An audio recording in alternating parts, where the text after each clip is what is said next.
வெனிசுலாவில் அவசர நிலை பிரகடனப்படுத்தப்பட்டிருக்கிறது. பொதுமக்கள் ராணுவ நிலைகளை குறிவைத்து அமெரிக்கா தொடர்ந்து தாக்குதலை முன்னெடுப்பதாகவும் கூறப்படுகிறது. இந்த நிலையில் அந்த நாட்டில் அவசர நிலை பிரகடனப்படுத்தப்பட்டிருக்கிறது. அது தொடர்பான அண்மை செய்தி. தொடர்ந்து விவரங்களோடு மதியழகன் இணைந்திருக்கிறார். தற்பொழுது அவசர நிலை பிரகடனப்படுத்தப்பட்டிருக்கிறது. அடுத்த கட்டமாக இரு நாடுகள் தரப்புல என்னென்ன நடவடிக்கைகளை மேற்கொள்வாங்க, என்ன எதிர்பார்க்கலாம்? இந்த விவகாரம் என்பது கடந்த சில மாதங்களாகவே வெடித்து வருகிறது என்றால், மதுரோவை பொறுத்த வரைக்கும் அவர் ஒரு இடதுசாரி சிந்தனையாளர், ட்ரம்பை பொறுத்த வரைக்கும் அவர் ஒரு வலதுசாரி சிந்தனையாளர். எனவே இரண்டு நாடுகளுக்கும் இடையான அந்த கொள்கை முரண்பாடு இருந்து வருகிறது.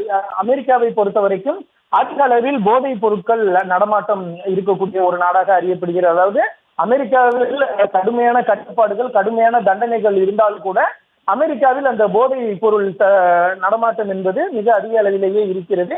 அதற்கு அமெரிக்கா குற்றம் சாட்டுவது அண்டை நாடுகளை தான். குறிப்பாக அமெரிக்கா அண்டை நாடுகளான மெக்சிகோ, வெனிசுலா உள்ளிட்ட பல்வேறு நாடுகளில் இருந்துதான் அமெரிக்காவிற்கு போதைப் பொருள் கடத்தப்படுகிறது. அமெரிக்காவில் போதைப் பொருள் அந்த தயாரிப்பு என்பது கிடையாது. அண்டை நாடுகளில் இருந்துதான் அமெரிக்காவிற்கு போதைப் பொருள் வருகிறது. குறிப்பாக வெனிசுலாவில் இருந்து போதைப் பொருள் கடத்தப்பட்டு வருவதாக சமீப காலமாக அமெரிக்க அதிபர் ட்ரம்ப் தொடர்ச்சியாக குற்றச்சாட்டுகளை முன்வைத்து வந்தார். இதன் காரணமாக தான் அமெரிக்க இராணுவத்தினர் வெனிசுலாவினுடைய கடல் எல்லைக்குள்ளேயே சென்று அங்கிருந்த 2 கப்பல்களை பறிமுதல் செய்தனர். இந்த நடவடிக்கை என்பது ஒரு திருத்த நடவடிக்கை, அதாவது பைரசி என்ற ஒரு குற்றச்சாட்டை வெனிசுலா முன்வைத்தது. இருப்பினும் அமெரிக்க அதிபர் ஒரு தகவலை தொடர்ந்து தெரிவித்து வந்தார். வெனிசுலா தனது நடவடிக்கைகளை நிறுத்திக் கொள்ளாவிட்டால் வெனிசுலா மீது நிச்சயம் தாக்குதல் நடவடிக்கை எடுக்கப்படும், அது தரைவழி தாக்குதலாக கூட இருக்கும் என்று அமெரிக்க அதிபர் ட்ரம்ப் ஒரு எச்சரிக்கை விடுத்திருந்தார். அதாவது பல்வேறு ரீதியாக, அதாவது வான் வழியாகவும் தாக்கலாம், தரை வழியாகவும் தாக்கலாம். குறிப்பாக 2 நாடுகளுக்கு இடையே ஒரு பதற்றமான சூழல் இருக்கிறது. அந்த பதற்றமான சூழல் என்பது ஒரு போராக தொடங்குவது வான்வழி தாக்குதலாக தான் முதலில் தொடங்கப்படும். அது தீவிர போராக தொடரும் பட்சத்தில் தான் தரைவழி தாக்குதலே நடத்தப்படும். எனவே ட்ரம்ப் அந்த வகையில் தான் தரைவழி தாக்குதல் கூட நடத்தப்படும் என்று ஒரு எச்சரிக்கையை விடுத்திருந்தார். அந்த எச்சரிக்கையினுடைய ஒரு தொடக்க புள்ளியாக தான் தற்பொழுது வெனிசுலா மீது அமெரிக்கா தாக்குதல் நடத்தி இருக்கிறது, வான்வெளி தாக்குதலை நடத்தி இருக்கிறது. அமெரிக்காவினுடைய மிக சக்தி வாய்ந்த அந்த அப்பாச்சி ரக ஹெலிகாப்டர்களை கொண்டு இந்த தாக்குதல் நடத்தப்பட்டு இருப்பதாக தெரிவிக்கப்பட்டு இருக்கிறது. அதாவது அப்பாச்சி ரக ஹெலிகாப்டரை பொறுத்த வரைக்கும் அது மிகுந்த தாழ்வான உயரத்திலே பறக்கக்கூடிய ஒரு சக்தி கொண்டது அப்பாச்சி ரக ஹெலிகாப்டர். அந்த ஹெலிகாப்டர் மூலம் தான் இந்த தாக்குதல் நடத்தப்பட்டிருப்பதாக தகவலானது வெளியாகி இருக்கிறது.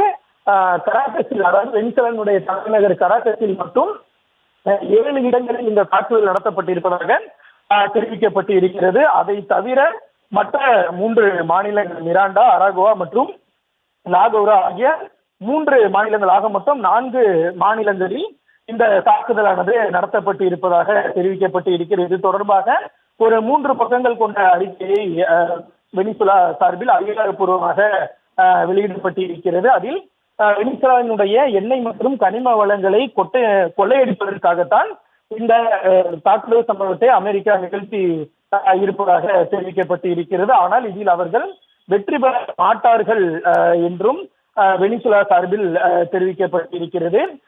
பல்வேறு முறை இதற்கு முன்னாகவே அவர்கள் முயன்றிருந்தும் தோல்வி அடைந்தார்கள். இந்த முறையும் அவர்கள் தோல்வி அடைவார்கள் என்றும் வெனிசுலா சார்பில் தெரிவிக்கப்பட்டு இருக்கிறது. அதே போல பொதுமக்கள் அனைவரும் பாதுகாப்பாக இருக்க வேண்டும் என்றும் தெரிவிக்கப்பட்டிருக்கிறது. நாட்டில் அவசர நிலை பிரகடனப்படுத்தப்படுவதாகவும் தெரிவிக்கப்பட்டு இருக்கிறது. அதே போல வெனிசுலாவினுடைய அந்த ஸ்திரத்தன்மையை பாதுகாக்கும் வகையிலும், அந்த தன்னாட்சியை பாதுகாக்கக்கூடிய வகையிலும் அனைத்து நடவடிக்கைகளையும் இராணுவம் மேற்கொள்ளும் என்றும் தெரிவிக்கப்பட்டு இருக்கிறது. எனவே பொதுமக்கள் அனைவரும் பாதுகாப்பாக இருக்க வேண்டும் என்ற ஒரு அறிவுறுத்தலையும் பொதுமக்களுக்கு வழங்கி இருக்கிறது. அதாவது இராணுவத்தினர் விடுக்கக்கூடிய அந்த அறிவிப்புகளை பொதுமக்கள் பின்பற்ற வேண்டும் என்றும் அவர்கள் வெனிசுலா அதிபர் சார்பில் தெரிவிக்கப்பட்டு இருக்கிறது. அது மட்டுமல்லாமல் இராணுவத்தினுடைய, அதாவது நாட்டினுடைய அனைத்து இராணுவ அமைப்புகளும் தயாராக இருக்க வேண்டும், அதாவது எந்த சூழ்நிலைக்கும் இராணுவத்தினர் தயாராக இருக்க வேண்டும் என்ற ஒரு உத்தரவையும் நிக்கோலஸ் மதுரோ பிறப்பித்திருக்கிறார்.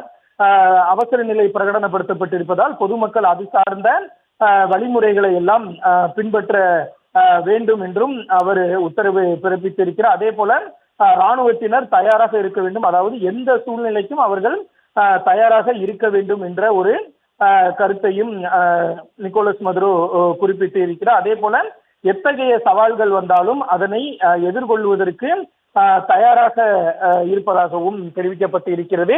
ஒற்றுமையாக இருந்து இந்த மோதலில் நாங்கள் வெற்றி பெறுவோம் என்றும் வெனிசுலா சார்பில் ஒரு நீண்ட அறிக்கையானது தற்பொழுது வெளியிடப்பட்டு இருக்கிறது. அமெரிக்கா தரப்பில் எந்த விதமான அறிவிப்பும் இது தொடர்பாக அதிகாரப்பூர்வமாக வெளியிடப்படவில்லை. FAA என்று சொல்லக்கூடிய அந்த விமானங்களை கட்டுப்படுத்தக்கூடிய அமைப்பு மட்டும்தான் தற்பொழுது வெனிசுலாவினுடைய அந்த வான்வெளி பரப்பை பயன்படுத்த வேண்டாம் என்ற ஒரு கருத்தை தெரிவிக்கப்பட்டிருக்கிறது. அமெரிக்காவில் தற்பொழுது அதிகாலை 3:30 மணி நிலவக்கூடிய நிலையில் அதாவது காலை பொழுது வந்தவுடன் இந்த சம்பவம் தொடர்பாக அமெரிக்க அரசு சார்பிலோ அல்லது அதிபர் ட்ரம்ப் நேரடியாகவோ செய்தியாளர்களை சந்தித்து விளக்கம் அளிப்பார் என்று எதிர்பார்க்கப்படுகிறது. விரிவான விவரங்களுக்கு நன்றி மதியழகன்.